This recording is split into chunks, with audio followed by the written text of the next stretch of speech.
Good morning friends. આજે આપણે chapter 4 ગાણિતિક અનુમાનના સિદ્ધાંતમાં ટાઈપ 8 વિશે અભ્યાસ કરીશું.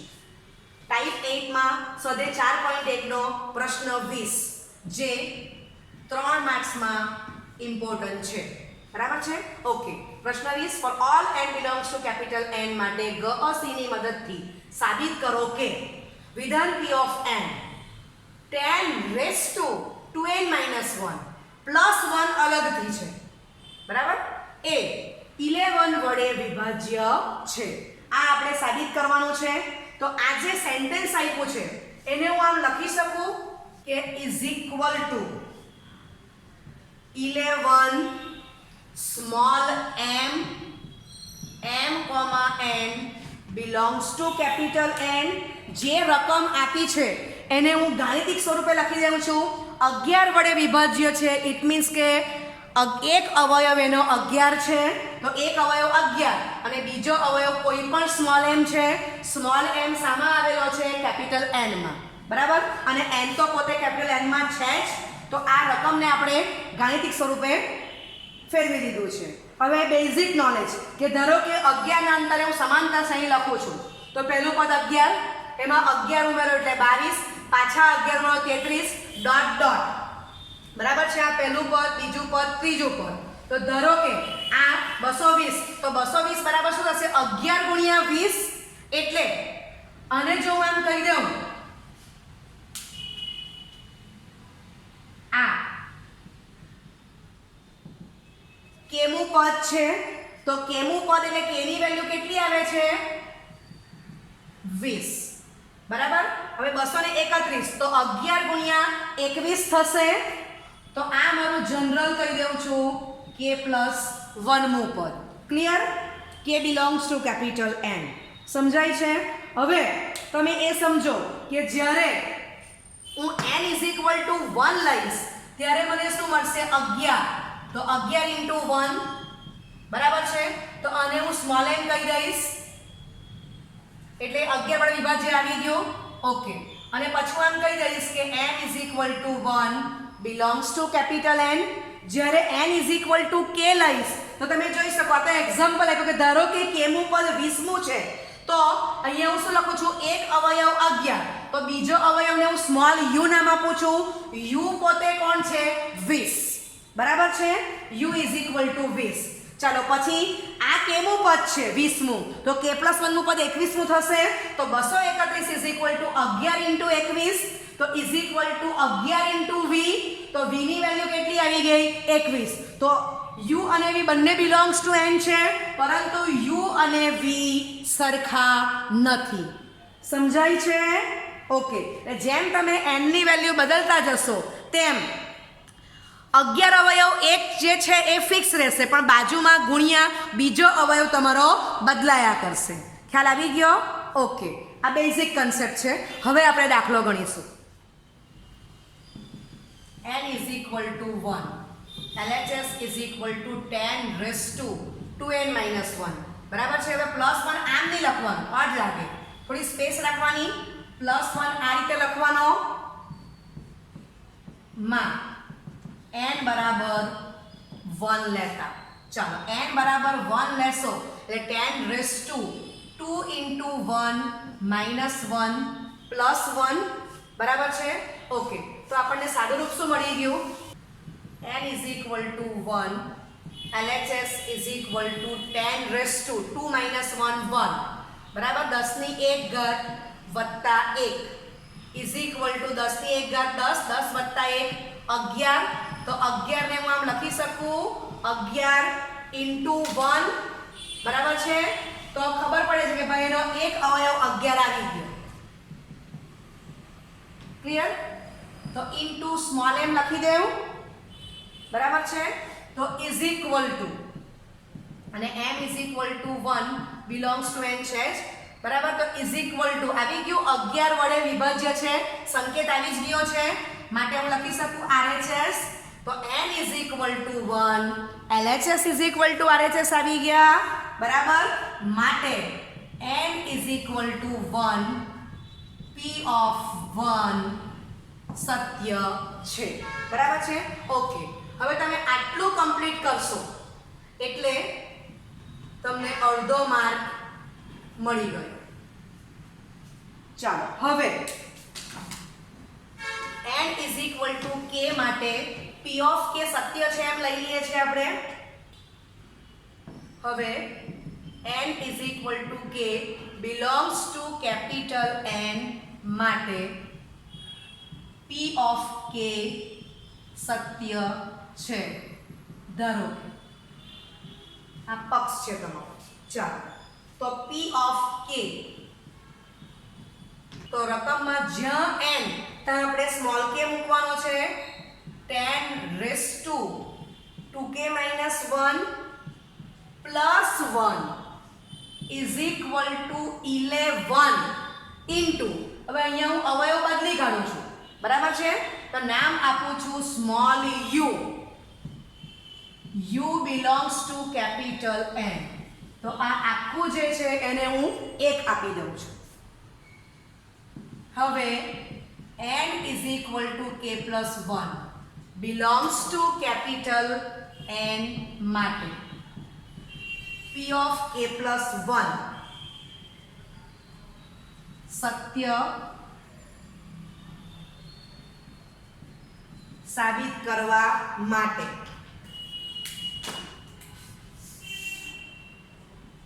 p of k plus 1. ચાલો તો 10 રેઝ ટુ 2 બ્રેકેટમાં k plus 1 minus 1 okay plus 1 is equal to, ચાલો k પછી k પ્લસ 1 તો બીજો હવે u સિવાયનો આવશે, ડિફરન્ટ આવશે, આપણે સમજી ગયા છે આપણે. તો is equal to 11 into small v belongs to capital N. બતાવવું પડે. ઓકે હવે તમે આટલો માર્ક લખશો એટલે અડધો માર્ક મળી ગયો, 1 માર્કનું કામ પૂરું થઈ ગયું. ઓકે આ તમે p ઓફ k પ્લસ 1 પર આ ઇક્વલ ટુ આ બતાવવું પડે લખશો એટલે તમને બીજો અડધો માર્ક મળી ગયો, બરાબર છે. 1.5 માર્કનું કામ કમ્પ્લીટ થઈ ગયું છે 3 માર્કમાંથી. ઓકે ચાલો હવે આપણે સ્ટાર્ટ કરશું LHS.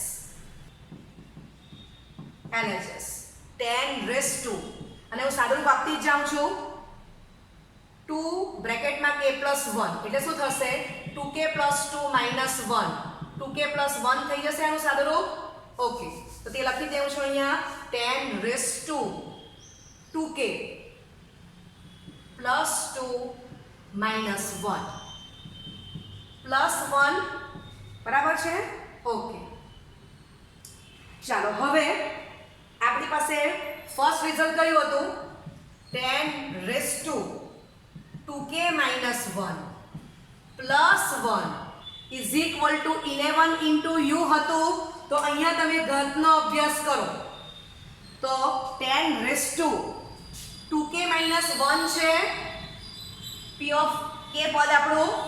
તો આના પરથી હું આમ લખી શકું 1 પછી આપણે ડાયરેક્ટ સાઈડ ચેન્જ કરશું, પણ આ ટાઈપ દાખલો પહેલો છે એટલે હું બતાવી દઉં છું. લખાય 11 into u minus 1 10 raise to 2k minus 1 ની વેલ્યુ લખાશે. તો આ પરિણામ એકનો કે પક્ષનો મારે ઉપયોગ કરવો છે તો આ ઘાતને હું એ પ્રમાણે એડજસ્ટ કરીશ. તો is equal to 10 raise to 2k minus 1 ને સાથે લખી દેવું અને પ્લસ 2 ને આ રીતે આપી દેવું પ્લસ 1, બરાબર છે. ચાલો તો is equal to 10 raise to 2k minus 1 into 10 square plus 1.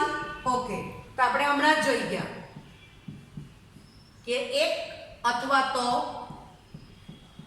પક્ષ પરથી 10 રેઝ ટુ 2k માઇનસ 1 ની વેલ્યુ શું લખાશે 11 ઇન્ટુ u માઇનસ 1. ચાલો તો આ વેલ્યુ અહીંયા તમે સબસ્ટિટ્યુટ કરવાની છે તમારે. ઓકે ઉપર સ્ટેપ લખીએ છીએ LHS is equal to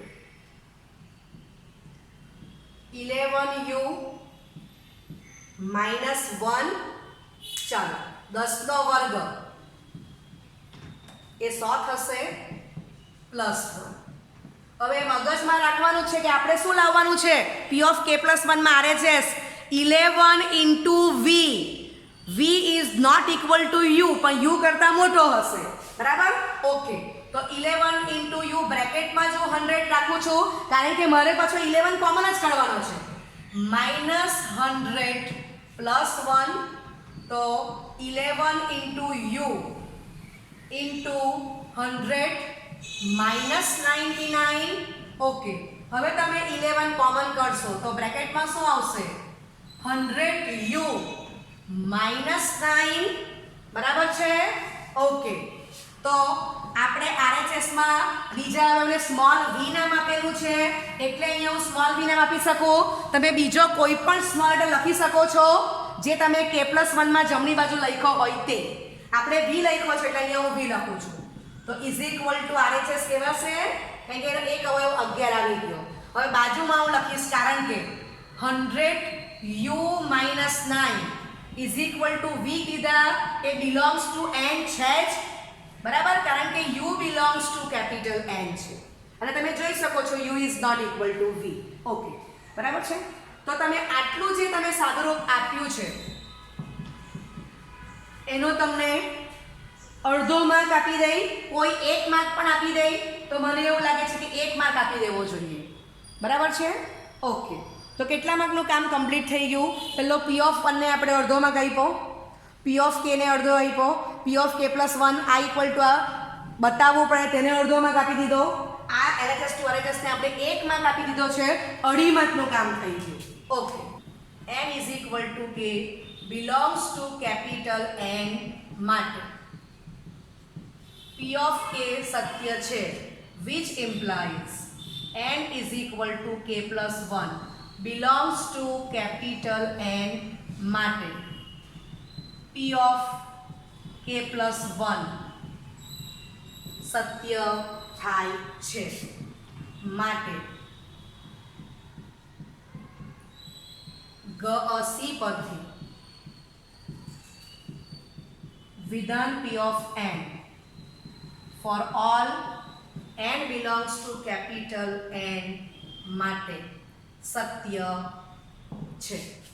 આટલું લખશો એનો અડધો માર્ક, તો કુલ 3 માર્કનું કામ કમ્પ્લીટ થઈ ગયું. ઓકે, આ જ ટાઈપનો બીજો દાખલો સ્વાધ્યાય 4.1 પ્રશ્ન 23 3 માર્ક માટે for all n belongs to capital N માટે ગ-અ-સી ની મદદથી સાબિત કરો કે p of n 41 raise to n minus 14 raise to n એ 27 નો ગુણિત છે.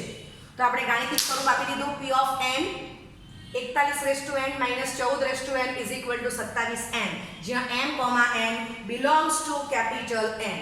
ચાલો, n ઇઝ ઇક્વલ ટુ 1, તો LHS is equal two 41 raise to n minus 14 raise to n માં n ઇઝ ઇક્વલ ટુ 1 લેતા 41 ની 1 ઘાત માઇનસ 14 ની 1 ઘાત, તો 27 આવી ગયા. ઓકે, ચાલો, n is equal two 1, LHS is equal two 27 into 1, 27 into m કહી દીધા, m is equal two 1 belongs to capital N છે જ, તો ઇઝ ઇક્વલ ટુ RHS લખી શકું, બરાબર? એક અવયવ 27 આવી ગયો અને બીજો અવયવ 1 છે, 1 ને આપણે સ્મોલ m કહી દીધું, માટે n is equal two 1, p of 1 સત્ય છે. હવે n is equal two k belongs to capital N માટે p ઓફ k સત્ય છે, પક્ષ, બરાબર?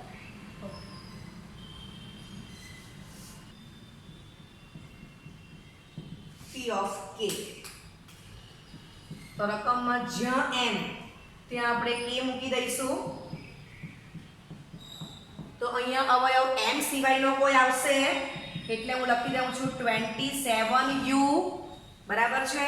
Okay, u belongs to capital N. Number 1. હવે n is equal to k plus 1 belongs to capital N માટે p of k plus 1 સત્ય સાબિત કરવા માટે ચાલો રકમમાં જ્યાં n ત્યાં આપણે k plus 1 મૂકવાના છીએ તો p of k plus 1 41 raised to k plus 1 minus 14 raised to k plus 1 is equal to 27. તો u સિવાયનો ડિફરન્ટ અવયવ સ્મોલ v લઈ લઉં છું એ ડિફરન્ટ જ આવવાનો છે ચાલો તો v belongs to capital N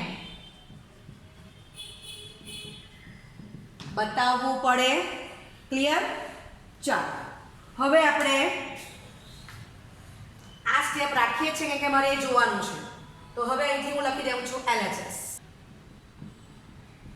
LHS લખી દીધું હવે જોવાનું કે આપણે એકનો ઉપયોગ કરવો છે તો ઘાત કેટલી આપેલી છે k અહીંયા કેટલી છે k plus 1 એટલે પહેલું કામ તો આપણે ઘાતને છૂટી પાડશું તો આને હું આમ લખી શકું 41 raised to k into 41 raised to 1 minus 14 raised to k into 14 raised to 1 હવે આ જે છે એના પરથી હું વેલ્યુ લખી શકું કે 41 ની k ઘાત is equal to 27u વત્તા 14 ની k ઘાત બરાબર અથવા 14 ની k ઘાત ની પણ તમે કિંમત મૂકી શકો પણ આ વધારે ઈઝી રહેશે કે માઈનસ ટર્મ સામે જશે પ્લસ બરાબર છે તો આ વેલ્યુ મારે મૂકવાની છે હું આમાં મૂકી દઉં છું ઓકે તો આના પછીનું નેક્સ્ટ સ્ટેપ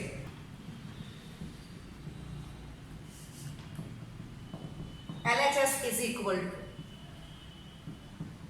તો આ વેલ્યુ મૂકું છું 27u વત્તા 14 ની k ઘાત into 41 માઈનસ 14 ની k ઘાત ગુણ્યા 14 બરાબર છે ઓકે તો આ એનું રીઝન અહીંયા ઓકે તો પાછું લખી દઉં છું કારણ કે એક પરથી ચાલશે અહીંયા મેં બતાવ્યું છે સાઈડ ચેન્જ કરીને ચાલો હવે આ મગજમાં શું રાખવાનું કે 27 મારે એક અવયવ આવવો જોઈએ 27 બધામાંથી કોમન નીકળવો જોઈએ એ માઇન્ડમાં રાખવાનું છે અને બીજો જે અવયવ આવશે u સિવાયનો ડિફરન્ટ આવશે તો 27 into u into 41 હવે ખાસ કાળજી રાખવાની કે 27 કોમન કાઢવાનો છે એટલે આ બેનો ગુણાકાર કરવાનો નથી ચાલો વત્તા 41 બ્રેકેટમાં 14 ની k ઘાત માઈનસ 14 બ્રેકેટમાં 14 ની k ઘાત ચાલો તો આ સજાતીય પદ છે તો જોઈ લઈએ કે આનો સહગુણક 41 છે આનો સહગુણક 14 છે તો 27 જ આવવાના છે તમને ખબર જ છે બરાબર ચાલો તો માટે 27u બ્રેકેટમાં 41 વત્તા 27 ઇન્ટુ બ્રેકેટમાં 14 ની k ઘાત હવે 27 કોમન કાઢી લો તો બીજા બ્રેકેટમાં શું આવી ગયું 41u વત્તા 14 ની k ઘાત તો આપણે બીજા અવયવને નામ આપેલું છે સ્મોલ v તો હું લખી શકું RHS તો LHS is equal to RHS આવી ગયા કારણ કે 41u વત્તા 14 raised to k એને સ્મોલ v નામ આપ્યું belongs to capital N છે અને u પણ પોતે belongs to N છે ક્લિયર ઓકે માટે N is equal to k belongs to capital N માટે p of k સત્ય છે which implies N is equal to k belongs to capital N માટે p of k plus 1 સત્ય થાય છે માટે GC અથવા PMI પરથી P of N for all N belongs to capital N માટે સત્ય છે. Okay, thank you very much.